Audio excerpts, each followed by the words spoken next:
আলহামদুলিল্লাহ এই শব্দটির পেছনে লুকিয়ে আছে জান্নাতের দরজা। ভেবে দেখেছেন কখনো আমরা যখন বলি আলহামদুলিল্লাহ তখন আসলে কি বলছি? আমরা বলছি সকল প্রশংসা, কৃতজ্ঞতা ও শুকরিয়া একমাত্র আল্লাহর জন্য।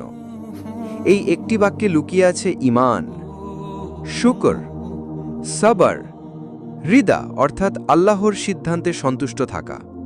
এই শব্দটি শুধু মুখের কথা না, এটি হৃদয়ের গভীর অনুভূতি।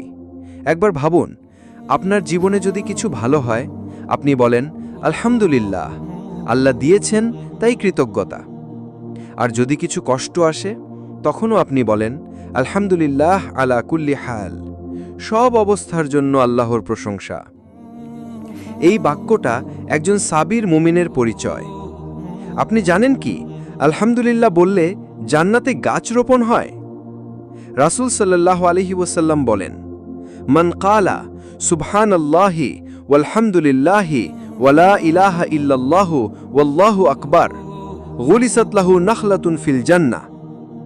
যে ব্যক্তি এই চারটি জিকর করে তার জন্য জান্নাতে একটি খেজুর গাছ রোপণ করা হয়। এটি তিরমিজির হাদিস। অর্থাৎ আপনি যখন বলেন আলহামদুলিল্লাহ, আল্লাহ আপনার জন্য জান্নাতে নাখলা, খেজুর গাছ লাগিয়ে দিচ্ছেন। ভাবুন তো, প্রতিদিন যদি 10 বার বলেন জান্নাতে 10টি গাছ শুধু আপনার জন্য। কোরআন কি দিয়ে শুরু হয়? আলহামদুলিল্লাহি রব্বিল আলামিন, সকল প্রশংসা আল্লাহর, যিনি সব জগতের পালনকর্তা। এটা কেবল একটি বাক্য নয়, আল্লাহর সাথে সম্পর্ক গড়ে তোলার প্রথম ধাপ, যেখানে আমি স্বীকার করছি আমার যা কিছু আছে সবই আল্লাহর দেওয়া, আমি কিছুই না, তিনিই সব।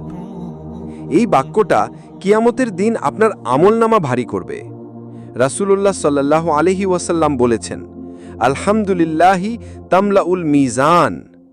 আলহামদুলিল্লাহ এই বাক্যটি আমলের পাল্লা পূর্ণ করে দেয়। কত সহজ একটি বাক্য, কিন্তু তার ওজন পাহাড়ের চেয়েও ভারী। চলুন জীবনটাকে বদলে দিই। প্রতিদিনের ছোট ছোট কাজেও আমরা এই বাক্যটি বলতে পারি।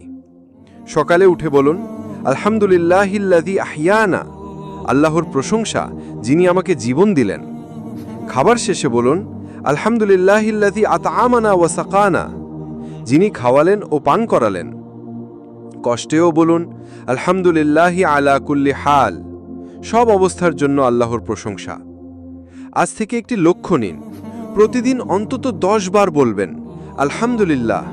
মনে মনে বলবেন, বুঝে বলবেন, এবং জানবেন আপনি জান্নাতে নিজের জন্য বাগান তৈরি করছেন। আপনি আজ কতবার বলবেন? একবার নয়, প্রতিবার হৃদয় থেকে বলুন আলহামদুলিল্লাহ।